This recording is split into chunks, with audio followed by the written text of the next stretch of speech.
풍성케 하시는 예수 그리스도라는 제목으로 말씀을 전하고자 합니다. 마태복음 요 앞절을 보시면요, 13장 3절에서 9절까지 보시면 예수님께서 한 비유를 말씀하십니다. 농부가 씨를 뿌리러 나가서 이제 씨를 뿌리죠. 길가에 떨어진 씨가 이제 새들에게 먹힙니다. 또 돌밭에 떨어진 씨는 싹이 나오다가 해에 타서 이제 말라 죽고요. 가시 떨기밭에 떨어진 씨는 가시의 기운에 막혀 죽고요. 좋은 땅에 떨어진 씨는 30배, 60배, 100배의 결실을 한다는 그런 비유가 있지요.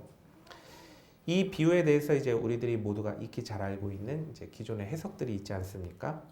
기존의 해석들은 어쩐지 듣고 나면 좀 이해와 납득이 가지 않는 부분이 계속해서 좀 남게 돼요. 기존의 해석을 듣고 나서 예수님께서 진정 그 뜻으로 말씀하신 것인가? 이렇게 생각이 나서 찾아보면 딱히 그렇다고 할 수도 없고 그렇다고 아니라고도 할 수 없는 그런 것을 이제 확인하게 됩니다. 여러분도 그럼 한번 같이 생각해 보십시오. 예수님께서 하신 이 비유가 나가서 씨를 뿌리라는 말씀이다 라는 이런 해석을 들으신 후에 그럼 전체 본문 말씀 한번 쭉 한번 읽어 보십시오. 그러면 예수님께서는 이 비유의 말씀을 통해서 나가서 씨를 뿌리라는 말씀을 안 하셨어요. 기록이 되어 있지 않습니다. 나가서 씨 뿌리라고 하지 않으셨어요.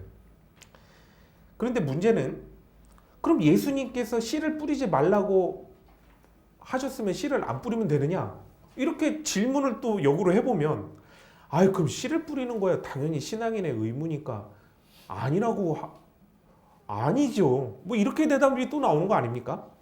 또 다음으로요. 이 비유 해석을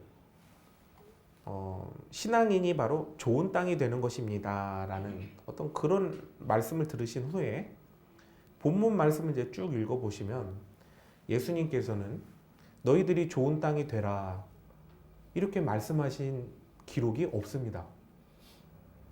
그렇다고 예수님께서 좋은 땅이 되지 말라고 하셨겠냐? 이렇게 또 질문을 역으로 던져보면 좋은 땅이 되는 것은 또 신앙인의 또 자세 아닙니까? 그러니까 또 예수님께서 그렇게 말씀 안 하셨다. 이렇게 하기도 또 뭐한 거예요. 보통의 경우 예수님의 어떤 비유의 말씀을 쭉 살펴보시면 뭐 이렇게 해라, 저렇게 해라 라는 어떤 방향성, 권면 이런 것들이 이제 들어있는데요. 이 비유에서는 예수님께서 이렇게 해라, 저렇게 해라 말씀하지 않으셨다는 거예요.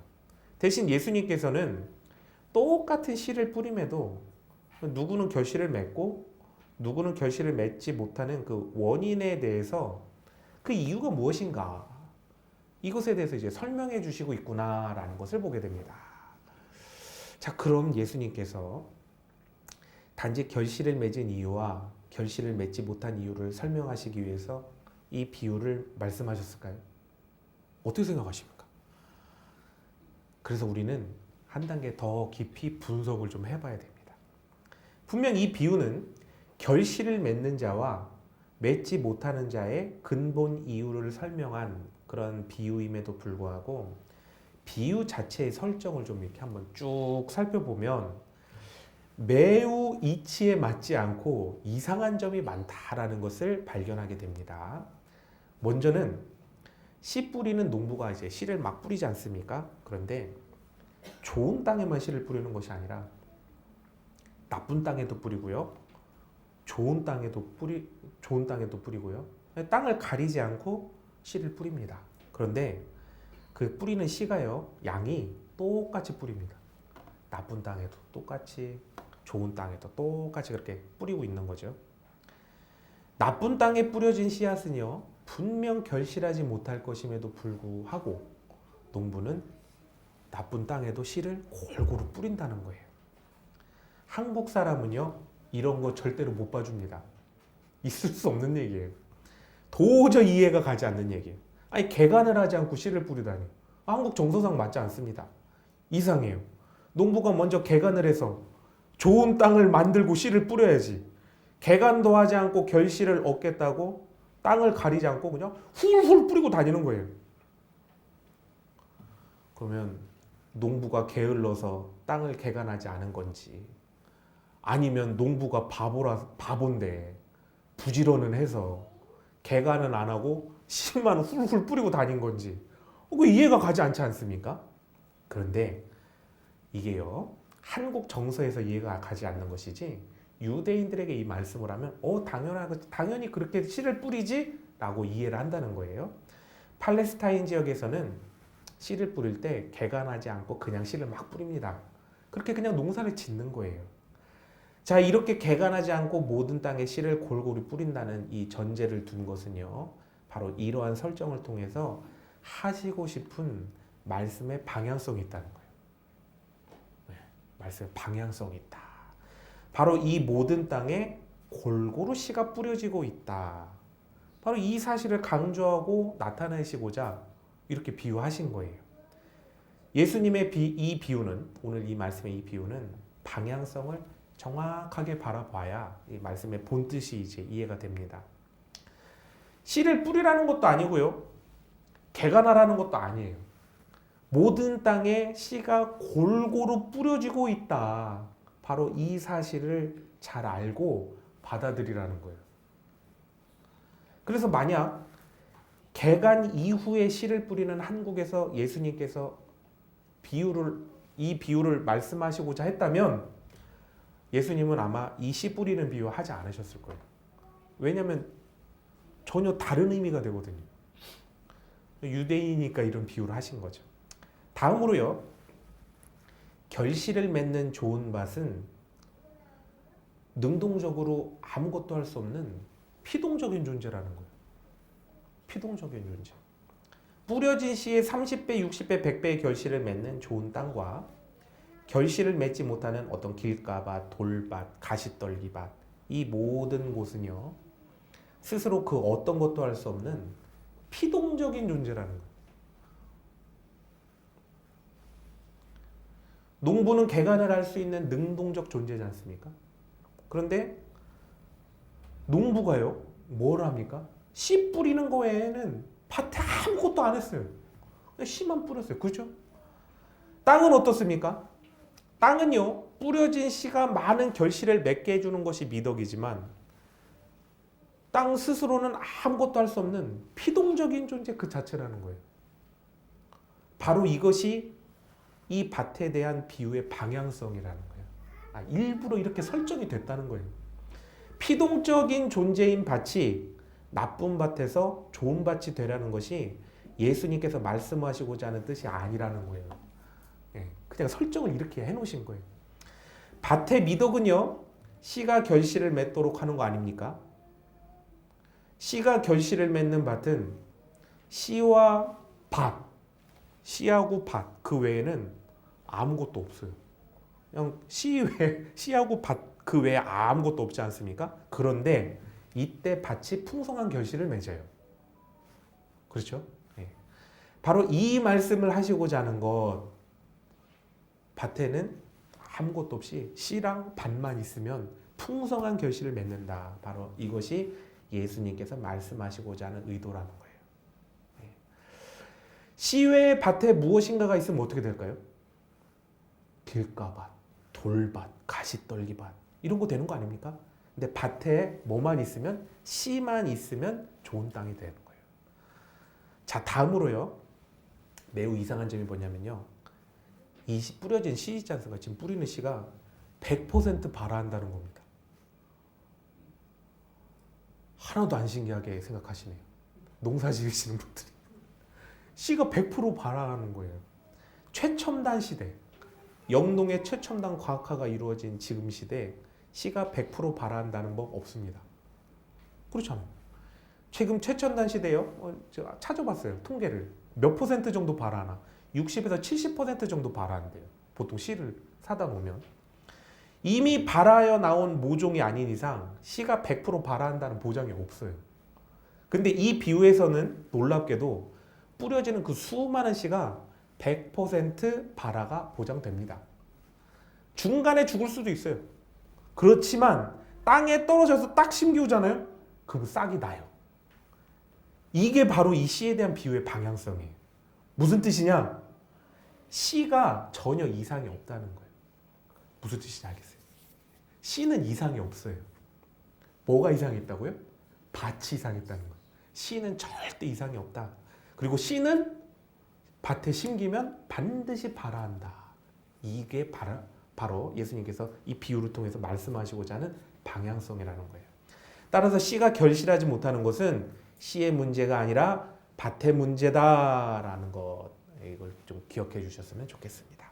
자, 그럼 이제 말씀의 방향성에 대해서 이제 세 가지 방향성에 대해서 정리해 보겠습니다. 첫째, 씨는 모든 땅에 골고루 뿌려진다. 두 번째, 밭에 씨 외에 아무것도 없으면, 밭과 씨만 있으면 풍성한 결실을 맺는다.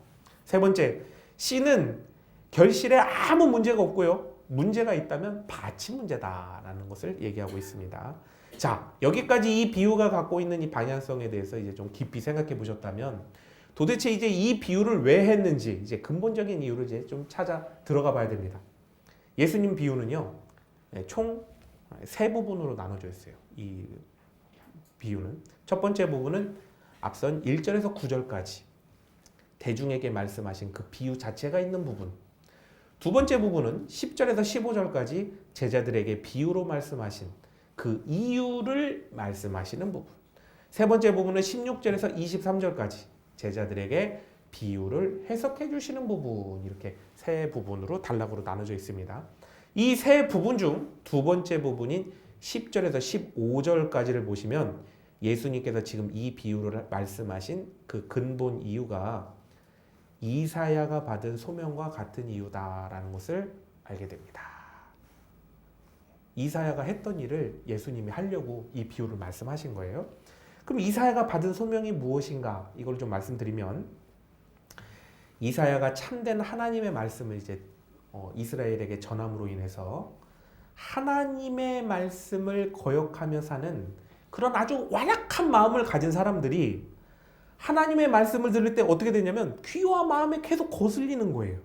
그래서 끝까지 하나님의 말씀을 듣길 거부하게 끝까지 고집해서 자신들의 죄악으로 인해 심판받도록 하는 거죠. 이거를 이와 같이 예수님께서는 예수를 메시아로 보내신 그 온전하신 하나님의 뜻을 받들지 않아서 예수님께서 메시아이심을 부정하고 참된 회개를 하지 않는 자에게 공의와 정의의 심판을 받도록 하시기 위하여 비유로서 말씀하신 것입니다. 이게 바로 그 이유라는 거예요. 그럼 왜 비유라는 형태로 말씀하셨냐? 다른 형태도 아니고 직설적으로 얘기하면 되는데 왜 비유로 말씀하셨냐? 그 이유는요, 예수님께서 만약 이때 내가 언약의 메시아야, 하나님의 아들이지, 친아들이야, 이렇게 말씀하시면 바로 신성모독으로 고발당해서 죽게 됩니다. 사역을 마치실 수가 없는 거예요. 그래서 비유로 말씀하십니다. 두 번째, 또 비유는요, 예수님께서 메시아라고 확신하고 듣는 자에게만 그렇게 들려요. 만약에 메시아가 아니라고 확신하면 예수님의 비유를 들으면 들을수록 더 아니라고 들려요. 신앙과 불신앙을 가려내고 예수님의 말씀을 접할 때 더욱 겸손하고 순종하는 마음으로 듣게 하는 것, 그게 비유의 힘입니다. 그래서 예수님은 비유로 전하세요. 자, 여기까지 해석을 했다면 이제 나머지 말씀이 이제 다 풀리게 되는데요. 자, 바로 이 씨가 가리키는 것이 무엇인가, 이걸 이제 알게 되는 것입니다. 이 씨는 19절의 말씀처럼 천국 말씀이에요. 천국 말씀이 씨입니다. 자, 그렇다면 말은 좋아요. 천국 말씀, 그래. 근데 이 천국 말씀 도대체 이게 정확히 뭐예요? 천국 말씀 이게 도대체 정확히 뭡니까? 마태복음 4장 17절을 보시면 이렇게 기록되어 있습니다. 예수께서 비로소 전파하여 이르시되 회개하라, 천국이 가까이 왔느니라 하시더라. 예수님 본인이 직접 말씀하신 거예요. 이 말씀을 통해서 천국이 의미하는 바가 무엇입니까? 바로 천국 이꼬르 예수님이에요. 예수 그리스도. 바로 천국이 예수 그리스도 자신이다라는 것을 말씀해주고 계신 겁니다. 그럼 천국 말씀은 무엇이겠습니까? 예수께서 언약의 메시아이시다. 예수가 바로 구원자이시다라는 말씀. 그게 천국 말씀이에요. 예수가 구원자시고 예수가 구원자. 예수가 메시아이시다. 그럼 이제 이 비유에 대한 완전한 해석이 다 이루어지게 됩니다.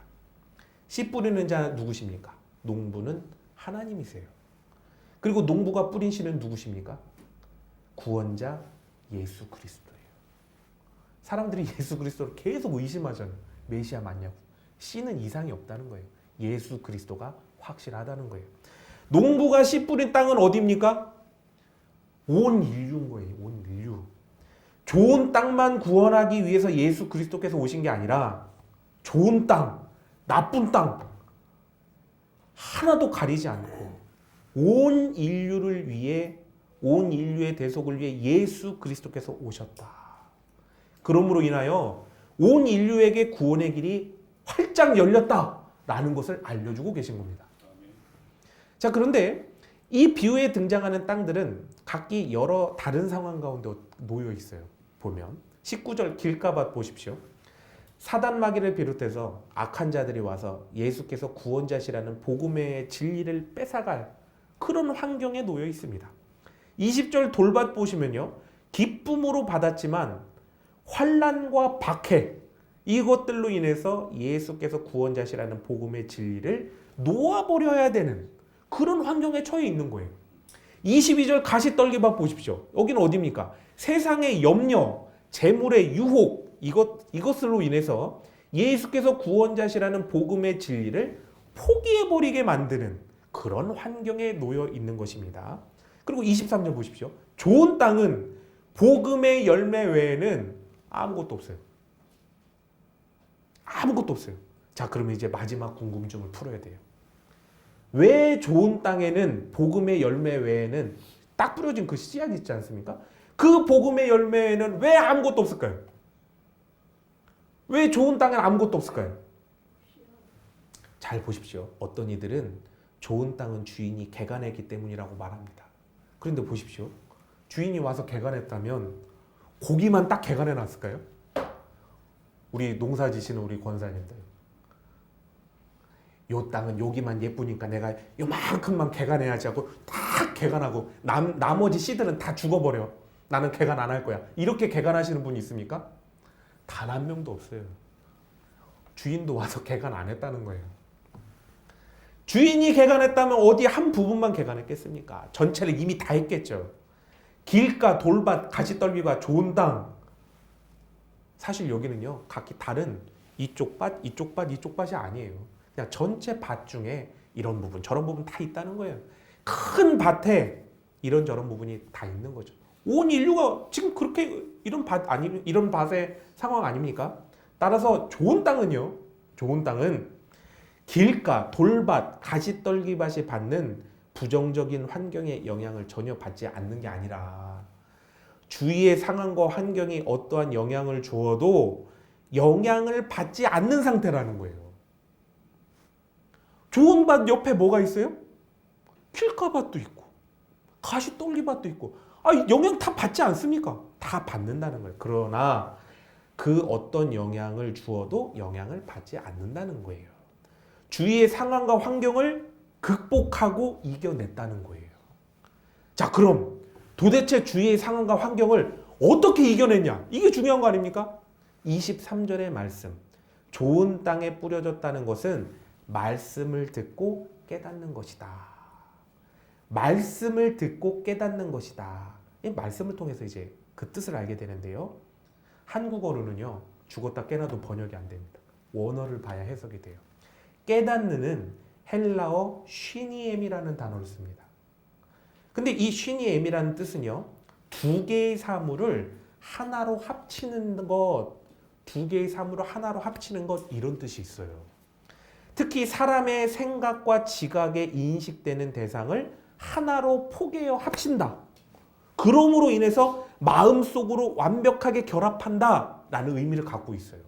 보통 의미가 아니죠. 예, 원어를 봐야만 이해가 갑니다. 따라서 말씀을 듣고 깨닫는다는 것은 단순히 내가 말씀을 듣고 이게 예수님이 그런 말씀하셨구나 라는 그런 뜻이 아니라 예수 그리스도께 자신을 들여서 전인격적인 합의를 이루었다. 그 뜻이에요. 이해하셨습니까? 예. 그런데 예수님과 합의를 이룰 때 가장 중요한 요건이 있죠. 그게 뭡니까? 예수님과의 합의를 이룰 때 가장 중요한 조건이 있어요. 뭡니까? 자신이 아닌 예수 그리스도께서 주인이 되시는 거예요. 내가 나의 주인이 아니라 나의 주인이 예수 그리스도께서 되시는 것. 그러니까 주인이 예수 그리스도로 바뀌는 혁명적 역사가 그 밭에 일어난 거죠. 예수 그리스도께서 주인이 되신 삶을 살게 되면 자신의 가치관, 신념, 나아가 삶을 내려놓게 되고요.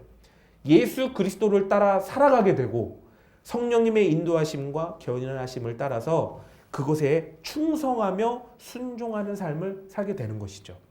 따라서 좋은 땅은요, 주위의 상황과 환경이 변화되는 게 아니에요. 여전히 길가밭 있고 가시밭 있고 다 있는 거예요.